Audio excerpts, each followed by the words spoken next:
All right. Hi, everybody, and welcome to the next session of today. Today, we're talking about winning the boardroom with tech buying strategies that work. I've got the easiest session of the day today. I've got Tyler Caskey and Daniel Fu. They're both partners at TheBeanCounters, and they're absolute legends and really, really good and knowledgeable in this space. So welcome to both of you guys, and thanks for joining me today. Thanks, Um, John. Dan and Tyler will be sharing some proven strategies that they've got around building a compelling business case, aligning stakeholders, and championing the tech investments that will drive your finance function forward. I know I've worked with both these guys and they've got some really, really good advice and insights into this space. So excited to have them both along today. My name's John Haggerty. I'm the customer success lead here at Wheel. If you're not familiar with Wheel, we're the leading spend management solution in Australia, helping finance teams of all shapes and sizes to control spending and streamline their back office admin. We're going to just thank a couple of the sponsors. Wheel's the team behind this event, but we couldn't do it without a few of these guys that are throwing their support behind us. So I wanted to shout out to CFO Magazine, Translucent, and Fathom for making today possible. Just a couple of housekeeping pieces before I throw over to Dan and Tyler to jump into the actual topic today. As a quick reminder of the house rules today, we want the session to be interactive, so feel free to ask questions throughout. I'll be here to moderate and kind of jump in as necessary with any questions. And Dan and Tyler are both awesome at giving transparent and honest answers to those as well. Feel free to use the chat function. It can be found at the bottom of the Zoom panel. There's also a Q&A function there as well. I'll make sure that these questions kind of make sense to be asked during the session, or if it's something a little off topic, we'll probably hold some of those to the end as well. Cool. I think that's all of the housekeeping covered. So Dan and Tyler, over to you. Thanks very much. And great to see everyone here on the webinar. Today, we're going to try to talk you through Dan's and my experience in trying to get projects over the line in a boardroom. We've been working, both of us have been working in finance for 20 years or over 20 years now.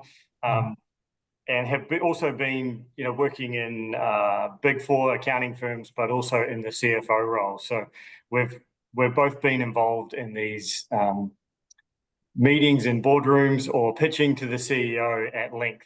And Dan, I think the goal here today is for us to get a little bit of information and tips and tricks across to people. Yeah, exactly. There's always, like I said, the boardrooms are different companies, different boardrooms, all kind of ask for different things, different CEOs, different industries, different businesses. Some of the tips Tyler and I have should essentially apply to all of them. Excellent. And Dan, tell me the last time you pitched to a board about changing a system. I just did one with a client 3 weeks ago. So there's definitely a bit of changes in their system stack. They wanted a few extra things. So yeah, we essentially a lot of the stuff that we're about to cover today are things I use in that boardroom pitch. Indeed. And I have got one coming up at 4 o'clock today. So good timing for this.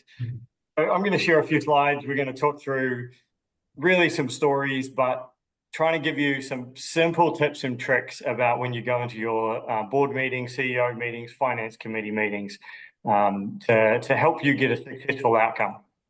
Yeah. So we're really talking about tech buy-in strategies. So there's a lot of things accountants and finance people go into the market to try to sell, or go into the meetings to try to sell. Sometimes we're trying to change the finance team. Sometimes, my position, I used to try to take over HR and admin and IT as well, if there was like something I could service there. Today, we're really talking about tech buy-in, not just on finance, but across the whole business, from finance, project management, if it's inventory, whatever it is. So our exec summary today is we're really talking about 8 key things, which is how to simplify the complexity, how to gather support for your ideas.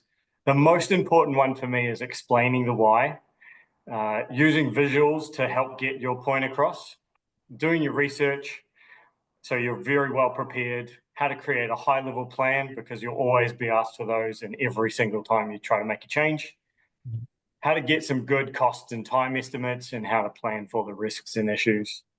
And Dan, I know you and I have talked through this, but we always use the words make sure your summary data can be read by a person in the back of the room with glasses. And I just like this kind of cute old guy, but like it's not too far from a few of the chairmans or chair people that I've worked with in my past. Dan, have you seen anything go good or bad there? Yeah, absolutely. Because what you also don't want in these pitches is you selling the product, you selling the tech stack. You don't want to put a wall of text in front of them and have the entire board literally sitting there reading it. Yeah, especially, it also stops you from just sitting there reading it as well. And that's never a good way to sell a product. Yeah, exactly. I cannot express that enough. We always try to go the rules 6 bullet points. I've clearly got 8 bullet points here, which is a little bit much, but webinars are slightly different. So you can do a little bit more text in a webinar. If you're in a board meeting, if you're going more than 6 bullet points or your graph can't be seen from the back of the room, be very, very careful. So that's one of the things we always do is I actually get in the couple of days before, I put my slides up and I get a couple of my team to sit at the back that haven't seen the slides, and I tell them to talk back to me. What am I trying to get across to them? So in the most simple way, what does this graph tell you? If it's a sales trend, what does this headcount graph tell you? Can you really understand it? In any tech change process, we've always found that people get nervous and people say no when they can't see the end result. So a lot of the time in finance, you know that there's a pain point and you also know that there might be a solution. So we always try to say in these meetings, be very prepared to create a simple process in how you get from current state to future state. The key thing, I mean, if everyone's seen this as well, is like, I think this is Keep It Simple's guy, the insurance, what is he? Insurance cover business. John, Dan, anyone remember him? I feel like I can picture the commercial, but I can't put my name. Can't put the name to it now, right?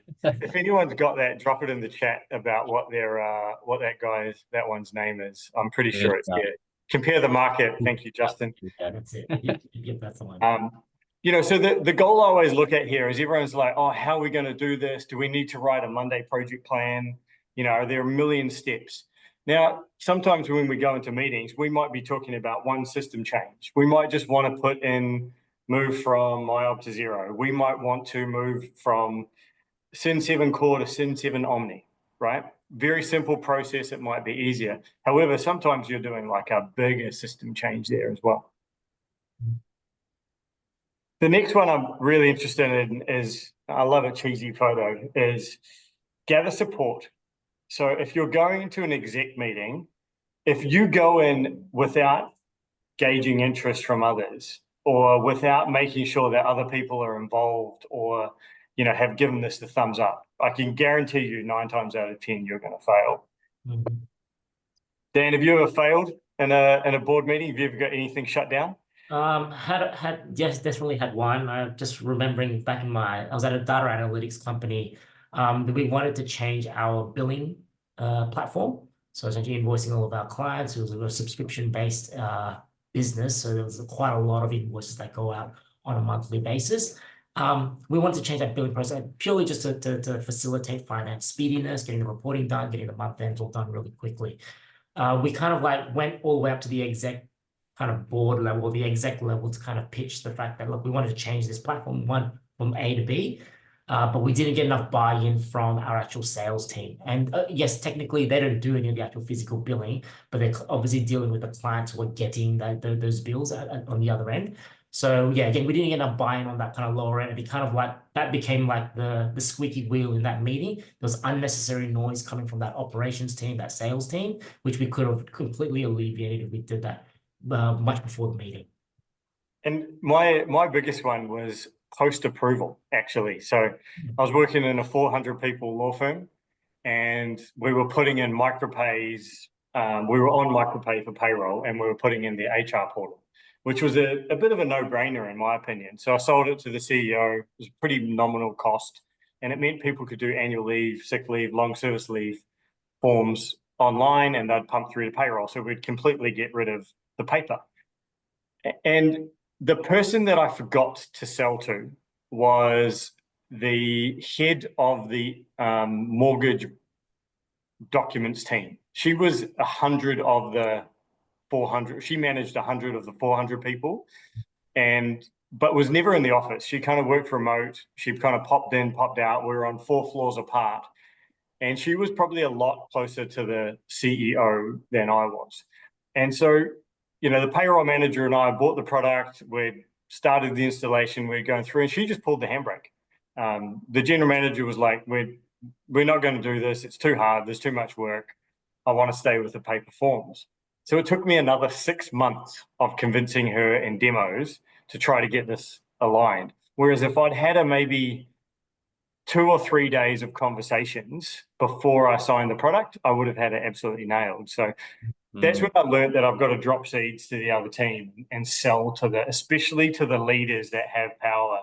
And we all know there's 1 or 2 admins or 1 or 2 people that are like, have the ear of the owner, the CEO, the chairman of the board. You've got to know those people and get to them early. Yeah. That's an interesting point as well, Tyler. Like you've mentioned that you've obviously had an experience there where you've had stakeholders that were maybe missed. Is there any processes that either of you follow to actually identify what stakeholders you need to get involved, like early on in the process to prevent that from happening? Yeah, it is a bit of a, like you are kind of shooting fish in a barrel, if that's the right way to put it. Like there's no perfect answer. Sometimes you only need to sell to the CEO. He or she might have the ability just to go, yep, cool, let's go. Yeah. Other times, if it's something that impacts someone else, you need to literally sit down and go, all right, I'm changing our timesheet and billing system. What does this flow onto? So you need to like really question yourself about not what's important to you, but what's important to other people. And do they rely on data? Do they do anything with data? Do they use those bits of information? So that there's no magic answer. But yeah, if you've got like an HR person and you're even looking anything at HR and payroll, no brainer. Yeah, but what I've always said is, like I said, good rule of thumb is obviously departmental heads at a minimum, because they're generally taking care of a significant component or a significant work stream of the business. But what if you're a good finance team, you're probably having pretty reoccurring, check-in or partnership meetings with a lot of these departments. It's just as easy as just mentioning, hey, I'm looking at this new tool. It's going to change this for my business, or my area of finance. Will it impact you? It's just dropping these notes, over a coffee, over a quick 15-minute catch up. These things are the ones that will go, oh, that sounds cool. And maybe they might let you know, hey, Charlie from, manager of this department might be interested because it might impact them. Sometimes they can tell you. It's really hard to know. I think, John, the answer is you get better the more mistakes you make and the more you try is the play. If you don't try, you'll never know. Yeah, for sure. The other one that I find there is, if you've got a demo, bring in as many people as you possibly can. Like we demo Wheel to a lot of businesses. We always try to get not just like the finance team, but a couple of the end users. I remember before Wheel and Airwallex and all these businesses were out, we were using Xero Expenses. But before that, a lot of my businesses were scanning receipts into the photocopier, sending them to finance with Excel sheets. And I just did a Xero Expenses demo for a couple of the team. And within seconds, like I had 3 to 4 senior leaders in the business going, this will save me time. And so that went through within seconds as the plan. Yeah. And you're almost working backwards at that point as well, right? You're going to the end users and they're actually almost selling it to those heads of department for you in some instances. Exactly. You want to be able to walk in and for this to go, this is a no-brainer, right? Like there's always meetings that you've got to make a decision, but you really want it to be a bit of a no-brainer. And sometimes I bring those people into the meetings for 10 minutes at the start or at a certain point. And you want them to be open and honest is the play. Nice. All right. The most important tip I can ever give anyone in any board meeting is, before you pull up a slide, before you hand over a one-page project plan, before you show a costing document, be able to talk through the top 3 to 5 reasons of why you're about to change the system. So can you express it? Can you stand in front of the mirror and go, I want to change this system because it's costing our team too much time to do reimbursements. It's far too slow for our finance team to be able to code these. We're creating an ineffective relationship between finance and our, remote workers because we're always chasing them for receipts. We are slowing down our month end because we can't close our credit cards fast enough. And also I've lost 1 or 2 staff because we're not spending enough on good tech and we're starting to get behind the 8 ball. So can you talk through those whys? Dan, you got anything there? Probably just to add, some of these items are pretty like self-explanatory, right? You're just you're pretty much improving the general business processes. But what I always kind of see always gets the directors really excited is that compliance piece. If you don't do this technology change, we'll have transposition errors. It'll slow submission to legislative bodies. That may result in a fine, and the people who are on the hook for those ones are always going to be the directors. So kind of pushing that compliance piece always generally helps in the end. And another one which is always really important is a lot of these businesses, if you're managing cash flow at a very tight area, your inflows and your outflows are very sensitive to your business. A lot of these technology stacks or these new items would improve that place. So you want to push hard on that cash flow thing. You want to push hard on that compliance item. Yeah. And my one for me, I'm really big on accuracy as well, because good tech creates accurate data. I'm a big fan of speedy tech also makes it easier to be accurate. So if you've got slow technology and someone spent $50,000 3 weeks ago, and then I'm coding it up, worst case scenario is that person's left and the invoice is left with them. And then I don't know where on earth I'm going to code that to, right? So I've now got to go back to the supplier. My month end gets slower. And I know this isn't a wheel sales kind of section, but that's where the virtual cards can really improve your accuracy, because if you're watching your data often and always, you just get such a big win. And for me, the best example I ever had is I was working on Microsoft Dynamics, and it was a 100-people design business. And the CEO never had access to it because it was too hard for him to run a P&L. It cost for him to have a $3,000 license just to review it. And I had quickly moved that business to Xero with plus Workflow Max, which was the right decision at the time, but there's better tech there now. And being able to see the CEO review his entertainment costs in Xero with read-only access and be able to have conversations with that, he was now empowered to be able to talk through why are you spending $3,000 on a meal where the other person's spending $300? Mm-hmm. So accuracy of data and transparency of data, I think, is such a huge win as well. It's actually got me thinking, Tyler, on that business driver reporting kind of links back to that cash flow point I said before. I was working with a business once before. They're a food manufacturing business. So they essentially have a centralized kitchen, and they prepare meals ready to eat and send it out to different stores. Because they didn't have a good, speedy tech stack to be able to record their inventory, their work in progress, and their ingredients. What they found out at the end of it was that before they did the improvement was that they had 3 years worth of salt and pepper. So that's tons of working capital just sitting on their balance sheet. And the fact that they weren't able to know that until they improved their technology set. That's just money that the business was wasting. Yeah. And if there's any accounting firm people on the call on the webinar at the moment, staff retention is such an important part for accounting firms. I've seen the top performers in accounting firms leave for businesses that use better tech, because your day can be twice as bad if you're using old technology. I'm not going to name names, but if you're in old desktop-based, server-based technology, remote server access, nothing's cloud, you're using old things, accountants will leave those businesses in seconds. So if you want to keep your staff around, it's really important that you actually, have good tech. But the last one here is Simon Sinek. If you haven't seen him before, he is the master of explaining the why. It's just fantastic. It drives people's understanding. From a finance point of view, though, you always want to drop in what type of capacity you're working at. So I use this as a graph, but like you can express this in the meeting, is if you're using old tech, a lot of the time, you know, people are over capacity. You're working overtime. I know this as myself when I was a CFO. I was working way too many hours trying to make good systems work. And especially the hard part as a CFO, you watch your like people loading bills into the system. Paying bills out of a bad system takes 2, 3, 4, 5 times longer to do than if you're using something good like Xero or Wheel or Approval Max.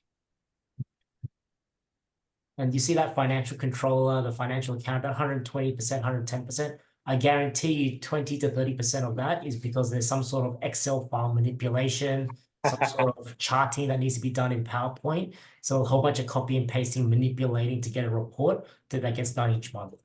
Yeah, and the goal for us is to get everyone below the 100%.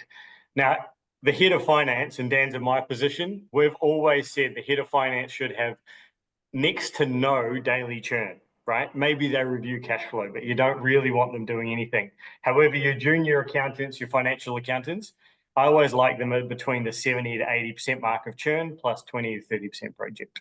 Can I just quickly jump in there, Tyler and Dan, as well? In terms of when you're pitching this kind of slide to the board, are you looking to quantify what the reduction in time spent would be per level when you're introducing a new tool or software that you're looking at implementing?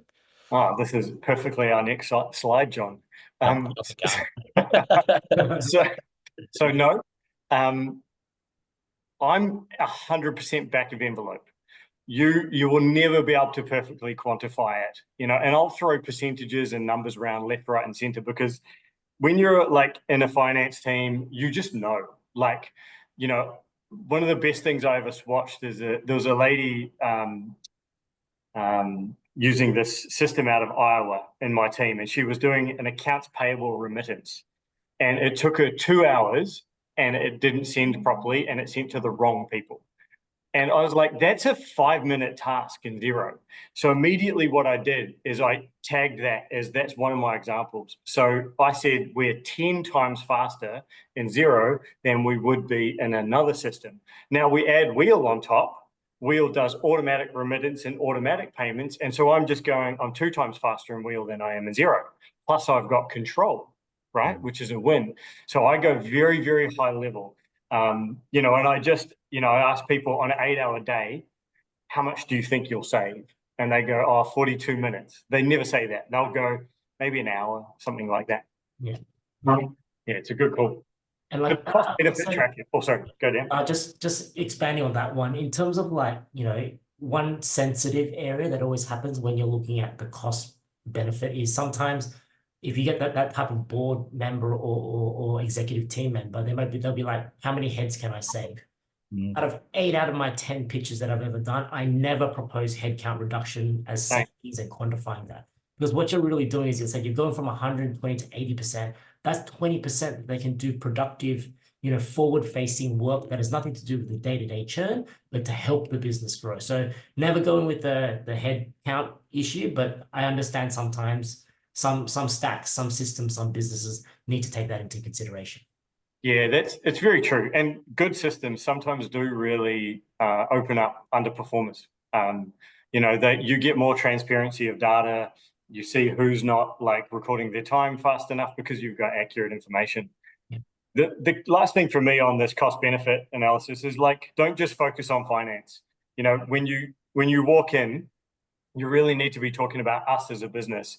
There are some systems that are just finance based, and that's okay, but really focus on not just you. Yeah. And that's when you bring other people in. Systems that are just finance based, if they're kind of smaller and cheaper, usually I just try to sell those to the CEO. If they give that thumbs up, then usually I install it. It's only if I'm doing wider firm stuff do I go to the board as well. You know, and if you're a head of finance, your relationship should be good enough with the CEO where you can just pop in and have that chat. You know, and that last one there about reducing costs, like I use thousands. I don't even use 82,000 or 80,000 or 5,000. I'm like 10 grand, 20 grand, you know, like high level big numbers. The next one I cannot express enough is visuals. It is so important when you're presenting to boards to use visuals. And if anyone's heard Dan and I present before, I will say this over and over and over again, is the more you can show how things work, the faster people conceptualize it, the faster they can go from that complex line to the simple straight line. And it's really good to show how things move between the systems. So, you can see there we've got like the bank going through and, noting like Wheel, one of the very few systems in the world that will auto pay reimbursements and bills. Like even that process alone, we've got some clients that are paying 30 to 40 invoices, supplier bills per month in Xero. And we've said to them, if you move to Wheel, we can pretty much eliminate that entire batching function with better controls. And they're actually open to those types of movements. So you can start to visualize how the data flows around the entities. Mm. The other one I'm a big fan of here is like, don't overcomplicate it. You don't need to show every possible integration. You can just keep it quite high level. And for goodness sake, put it on, for like completeness, put your company logo on it, right? Make it look a little bit professional.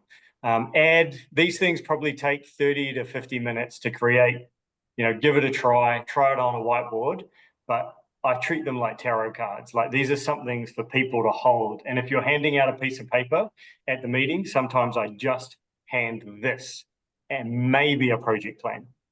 Mm-hmm. All right, the next one, and this one is super important.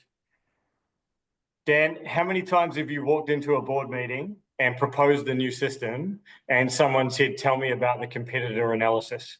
Every single one. Every single time, No without one, doubt. without doubt. No one just wants to see the one, even though you've done all the shortlisting and you've seen all the demos and you're super confident and the market's saying that.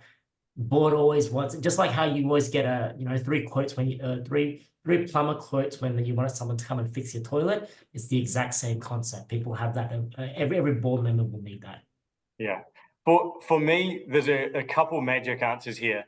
One is you need to know functionality. Two, you need to know cost. And three, you need to know a third party or another party's experience. John, even though I know and love Wheel, you cannot take the Wheel salesperson's point of view from it. You need to get, if it's for a big system, you probably need to get like a third party piece of information. Now, the thing I love about the App Store is you can use the App Store for those third parties pieces of information.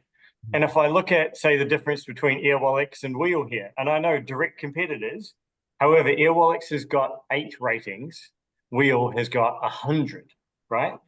I look at Go Cardless and Pinch Payments, which effectively do the same thing on direct debits and card payments, similar to Stripe. And you look at their ratings and how many they're done. It's really interesting to see their Stripe with 309 has only got a 3-star rating, where it's the biggest used system in the world for payments. The other one I look at here is if you're off the Xero App Store or you're off the MyOb or QuickBooks App Store, is be very careful about Google Research.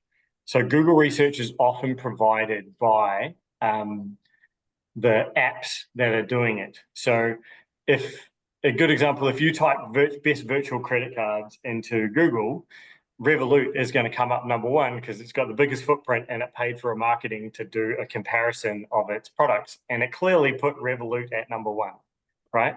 So don't take Google for absolute gospel. You need like an agnostic kind of play. And also, if you want to talk to the bean counters, we've known, touched, and almost used almost every single one. And you can give Dan and I a buzz or hit us up on LinkedIn. We'll happily share our information for free. That's it. How much board weighting is going into these, like, because I assume there's a level of this that's just expected as part of your due diligence, right? But how, like, when you're getting to that proposal or that pitch, how much detail are they expecting you to go into and kind of grilling you, I guess, on how you've come to your decision?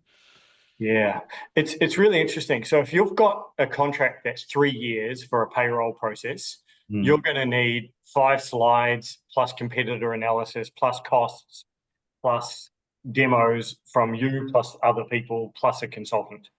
Whereas if you're doing a month by month accounts payable system with no lock-in contract, you could probably do it on a slide. Mhm. So you really need to look at the risks versus the business contract costs. Yeah. It's like if you're going into a month-by-month lease versus a one-year lease in an apartment, you're going to be much more conscious about, am I going to happily look out this window of this brick wall forever? You know, like, yeah. And that comparison slide, like I said, that the easy one, it's a simple table. You got your three vendors comparing the pros and cons, the cost per annum or cost per month, amount per user, how much of it ability to integrate. Simple table of that one slide is usually all you need to flash up. It just gives the board like a bit of comfort. Like, to be honest, they always go on your recommendation because you guys are the SMEs, you guys are the ones who actually know exactly what happens inside that tool. But it gives a bit of comfort that, look, like you went to the market and you looked around. Yeah. Yeah, it's a really good call. So sometimes we just do nice tables. You know, the best thing to know is kind of cost per month, but then also just high level functionalities. So, you know, we just put maybe 4 or 5 bullet points, you know, and if we're comparing Airwallex versus Wheel, you know, I'd probably talk about the payment function. You know, Airwallex doesn't have the automatic payment function as clean as Wheel does, but Airwallex does have international bank accounts. So it's just like a, you know, a line for line kind of very high level play. Yeah, like Dan and I signed up a $600,000 HR system for like 9 countries last year. And we went in with 19 slides with 5 competitors and 4 months of research. You know, so it's horses for courses. The other one that's really important is a high level plan. So if you go in and pitch it, but you don't know how to implement it, you're not going to get approved, or you're going to have to do another pitch and it gives you a chance of being ignored. So we always use the 5 stages. It's very, very simple to do. The implement stage is clearly the most important. We like a project plan on a page. So before that meeting, I've kind of gone in and I've written down on a Word doc or an Excel doc. I like Word for a meeting just in case. I've got it in my folder and I might have a slide on the implementation, but on who's going to do what, at what stage, and what timeframes are the most important. Dan, any thoughts there? I think we've got a Q&A too. Yeah, maybe the last one is just in terms of timing, like pick the right timing to do. If this is a board meeting that happens once a month or a finance committee that happens once a month, pick the right month. You know, maybe year end is not the best time to do it if it's a finance committee one. I had this business where they were a marina, so they're extremely busy during you know, the annual sailing event. That is not the best time to go propose a new system stack when everyone's head is in the game in terms of operational things. So pick a quiet time if you can. If you can delay it or do it a bit earlier, try to find that nice little window. Yeah, agreed. And the last one is don't undercook training. You know, it's really important. Like we always focus on getting the product in. But if you're not training the top users, the middle users, and the people that don't want to use it, it's going to be a painful point. So we really try to say, here's our structured training plan. We're going to do it via Teams or we're going to do it in person. I remember a lady named Kathy that I used to sit next to in an accounting firm, and she was lovely, very smart, very good at her job, but she wasn't great at tech.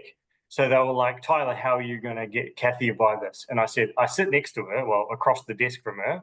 I'm going to sit next to Kathy, and I'm personally going to make sure she's okay, and then I'm going to resolve problems. And they were like, cool, no problem. But these ones are very, very important. Like every board wants to see a loose plan. And my last bit of advice, do not give them a 10-page plan. If you can't put it on a page, you're doing something wrong. Like the high-level plan for the board should have dates, names, high-level tasks, migrate the data from here to here by this date. You know what I mean? Like very simple must-have steps. Then the last one, especially around the plan, is like estimate the costs. So we always try to say costs need to be in the thousands, not the hundreds. You know, if we're talking an actual document that you need to make, you know, we're talking, are we saving 5,000, 10,000, 2,000? We're not worried about $3,212, right? Accountants, sometimes we go too deep in those. But the other one a lot of people miss are what is the installation cost? Have you got external consultants? And do we need any extra headcount in there as well? Yeah. Yeah, so depending on the size and the scope of that the system install, you're gonna have to pull your SME out of the day-to-day grind and get a contractor in to help cover for that, because you don't want to burn out that SME. Yeah, and my best advice when I was a CFO was if I was doing a big system install, like if I was in a retail business and I was doing inventory, I would hire someone. If I was in a project management business and I was changing our project management system, I would hire someone. 6-month contract. I even found someone on Airtasker once. Get on LinkedIn, hire a young accountant that's really good at tech and get them to do the tech. On the other side, you might have a job for them. You might not, but also like at least you've got like a really good hands-on kind of resource, because in the CFO role, you haven't got enough time to do it. But the key thing there is you need someone whose full-time job it is for those major systems to be working on making sure those work. You know, and every now and then you get lucky. Like the Airtasker I hired ended up having a master's in industrial engineering and was just a rock star at using computers. And I was like, oh, we're doing this together for sure. The other part about that is it reduces your consulting costs. Like Dan and I will happily help you with anything. We've got people in our team, but the more we do, the more your consultants do versus the more a internal resource does, changes the price of your installation. So, you know, you really want to be looking at those hourly rates. Dan, what about time? How do you stagger your systems? Because you do slightly bigger installs than me. How do you plan those? Yeah. Generally it depends on how many components there are. So the way I kind of see it is you always have your finance system, which is your foundation. Then you can have your inventory component, you might have your billing component, you might have your time and material / project component. I always love doing finance first, just because it generally doesn't impact a lot of the wider business. You know, getting a nice clean set of GL codes, chart of accounts, your AP ledger, your AR ledger, all that kind of internal stuff is working. That generally is what my preference is.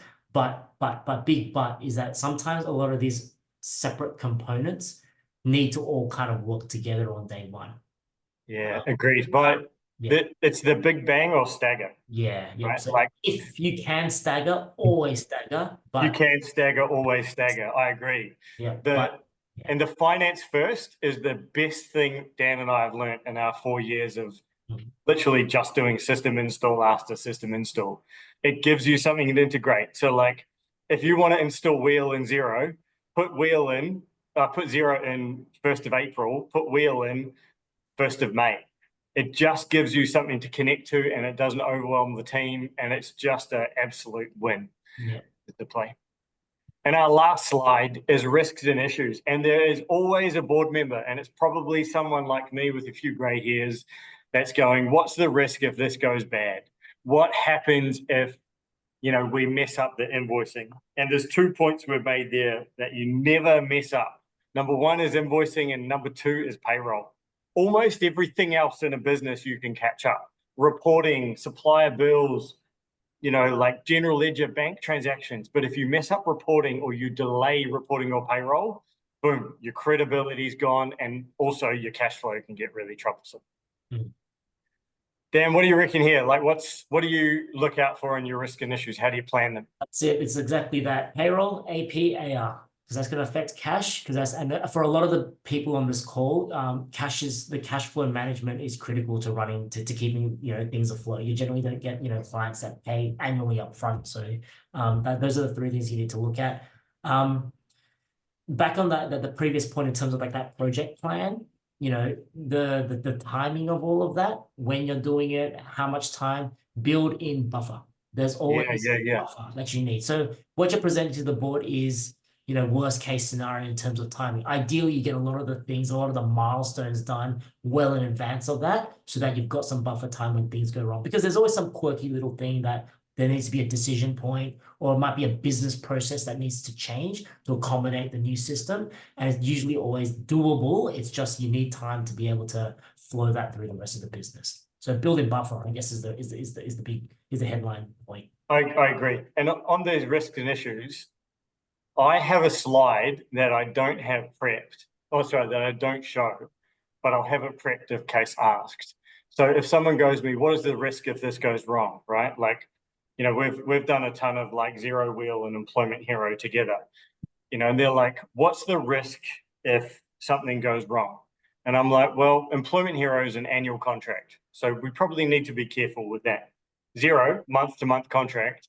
We can also delay the start by a month, by a week, by a payroll cycle. So it's very, very easy to kind of say, here are these risks if we make a decision and we don't hit a deadline, or we need a bit more time to make sure it's perfect. Those types of things are very, very easy to manage.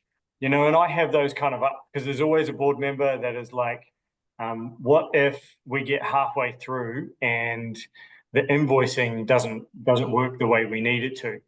Do you have an out clause? So make sure for the big ones, especially if it's invoicing or payroll, make sure you've read your contract. Make sure you've got someone else to read your contract. Accountants, we are not native contract gurus by any means. And I'm not talking a lawyer. I'm just talking someone who knows, how to really read them well. I'm not expert at them, but, I just kind of look for the numbers. But make sure if something goes bad, can you pull the handbrake or can you pull the ejector button? That's something they always ask for as well. Like, what does this commit to financially and business change-wise? And last run from us, if you want our slides, don't hesitate to reach out to myself, Tyler Keski, or Daniel Fu on LinkedIn, or I'm sure John will be able to introduce you if you're connected with him on LinkedIn as well. Unreal. Thank you so much, Tyler, Dan. Always valuable insights as per usual. So really appreciate you both giving some time today to talk through your experiences, and such a valuable skill to have in terms of stakeholder buy-in and being able to speak to boards and actually present properly. So really appreciate you. We do have about 2 minutes left in the session. It looks like we're getting a couple of questions, but now's the time. Just while we're waiting for some of those to come in, I see Tyler's probably busy in the chat there, but we'll get those slides over to you. For the remainder of the day, we do have one final session as well that starts at 3 p.m. Sydney time. We're joined by Emmy Jacques from Trace and Micah Veen from ESG Custodian, who's going to be discussing finance's role in sustainability and how to turn reporting requirements into business impact.